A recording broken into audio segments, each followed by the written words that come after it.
दीक्षा के लिए कुछ जगह बताई है, और जिनके अभी कोई गुरु नहीं है और आगे तैयारी कर रहे हैं तो ये कुछ चीजें लिख लीजिए, आपको कहां कौन सी जगह दीक्षा लेनी है। लिंग पुराण में लिखा है। क्या लिखा है कि समुद्र तीरे नद्यां च गोष्ठे देवालये पिबा स्नापयत्तातु शिष्यस्य ब्रह्मणानापि पूज्यचः। मेरी बात को जाति बिरादरी से मत लेना। लिंग पुराण के अंतर्गत लिखा है वो लोग बड़े शिष्य भाग्यशाली हैं जिनका गुरु जाति से ब्राह्मण है। ये यहां लिखा है, श्लोक बोल रहा हूं। स्नापयत्तातु शिष्याय ब्रह्मणानापि पूज्यचा। तो ब्राह्मण सभी वर्णों के लिए पूज्य है। वो जाति से भी ब्राह्मण और वह अपने कर्म से भी वह ब्राह्मण हो। कल भी मैंने निवेदन किया कि गुरु के लिए जल्दी ना करें। पानी पी ले छाने के और गुरु कर ले जाने के। जा में जल्दी ना है। रामा दीदी ले आई एक नाइये चढ़ाई के मंत्र तो हम ले आवे नहीं। माताओं में एक बहुत बड़ी आप गलती करते हैं। पति का मन नहीं होता, जबरदस्ती से कान पकड़ के लेके जाते। हम दीक्षा लेने जा रहे हैं, आप भी चलो। काय को चलो जब उसकी श्रद्धा ही नहीं है तो? है क्यों चलो? जब तक उसका मन नहीं हो रहा है। 1000 बार मन हो उसका, और फिर वो जब तुमको कहे मेरा मन मान नहीं रहा है, अब मुझे भी मंत्र दीक्षा लेनी है, और जब खूब तड़फन होती है दीक्षा लेने के लिए, तब महाराज से इसका कल्याण होता है उस मंत्र दीक्षा के द्वारा। ये किसी के जबरदस्ती से नहीं है, ये किसी के कहने से नहीं है, ये किसी की होड़ से नहीं है। और फिर बाद में छोड़े फेरो तो फिर वो कहां ठीक है। एक बात और मैं आपके बीच में बोलना चाहूंगा जो मैं पहली बार बोल रहा हूं। कल हमने लाल भुजक्कड़ की कथा सुनाई थी यहां से, सुनाइए ना कल, और ये आपको हमेशा के लिए याद रहेगी। ईश्वर ने कुछ हमें मेमोरी दी है। बामन पुराण हम इसी दिल्ली में कर रहे थे। भले ही आपने दीक्षा हमसे ली हुई हो और हम आपको ईश्वर से निष्कासित करने की बात करें और ये कहें कि मंदिर में हमें पूजिए और भगवान को एक तरफा कर दीजिए, हम तुमसे कहें हमारी पूजा चाहिए, तुम हमारे चेला हो, हमने तुम्हें मंत्र दिया है, मैं व्यासपीठ से निवेदन करना चाहूंगा आप हमें छोड़ देना, आपको अपराध नहीं लगेगा। यदि आपने भगवान को निष्कासित कर दिया तो जघन्य अपराध हो जाएगा। इससे बड़ा पाप ही नहीं हो सकता, इससे बड़ा अपराध ही नहीं हो सकता, क्योंकि गुरु हमें परमात्मा से जोड़ने के लिए होता है, गुरु हमें ईश्वर से हटाने के लिए नहीं होता। कबीर साहब ने कितना बढ़िया लिखा, ये लिखा लिखी की बात नहीं देखा देखी की बात, ये लिखा लिखी की बात नहीं देखा देखी की बात, दुल्हा दुल्हन मिल गए तो फीकी परी बरात। गुरु तो एक बिचौलिया की तरह होता है।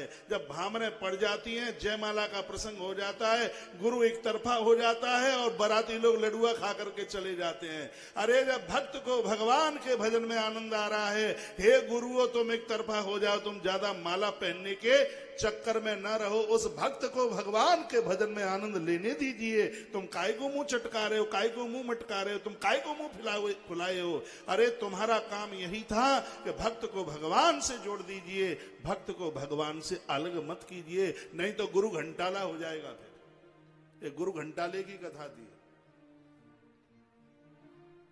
क्या ये ग्रंथ अद्भुत बात कहते हैं। गुरु वह है, स्पष्ट लिखा है कि जो शिष्य को ईश्वर से जोड़े,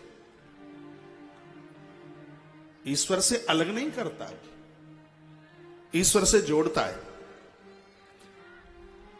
हां, इसमें यह भी लिखा है तीनों कालों में आप भजन करें, तो गुरु जी को याद करें। गुरु को कैसे याद करें कि गुरु महाराज की कितनी बड़ी कृपा है, मेरा तो जीवन कूड़ादान था, आज मैं इस मंदिर में भगवान का भजन कर रहा हूं, उनको स्नान करा रहा हूं, उनकी आरती उतार रहा हूं, तो एक गुरु महाराज की कृपा है। इस प्रकार से याद करें उनको, ऐसे याद करें।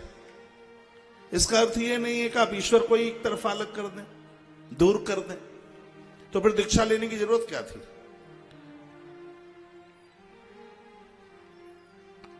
दीक्षा लेने से एक दिन पहले अन्न को छोड़े, रात्रिकालीन अन्न न खावे, जमीन पर सोए।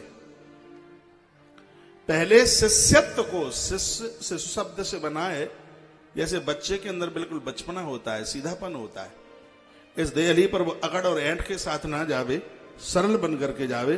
दीक्षा कहां लेवे? समुद्र तीरे नद्याम च गोष्ठे देवालयोपिवा, समुद्र के किनारे, नदियों के किनारे, गौशाला में, देवालय में, गुरु के घर, कथा प्रवचन में, ऐसी जगह पर ली गई दीक्षा अपने आप में अतिशय फलदायी होती है।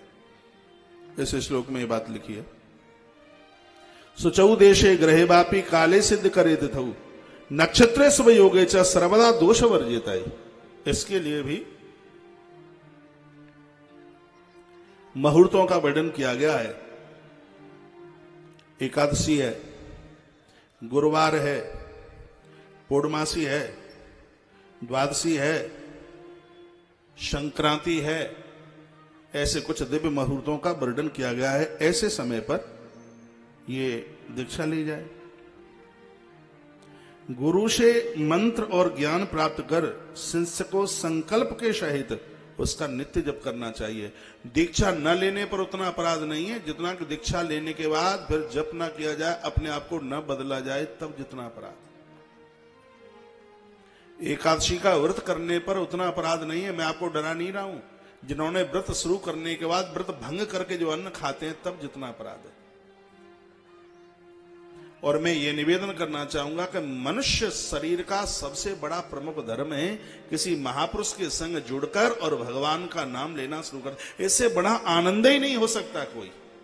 ईश्वर को अपने बस में करने का एक सुगम कोई तरीका है तो वो नाम में, वो मंत्र दीक्षा है। सुमिर पवन सुत पावन नामू, अपने बस करी राखे राम।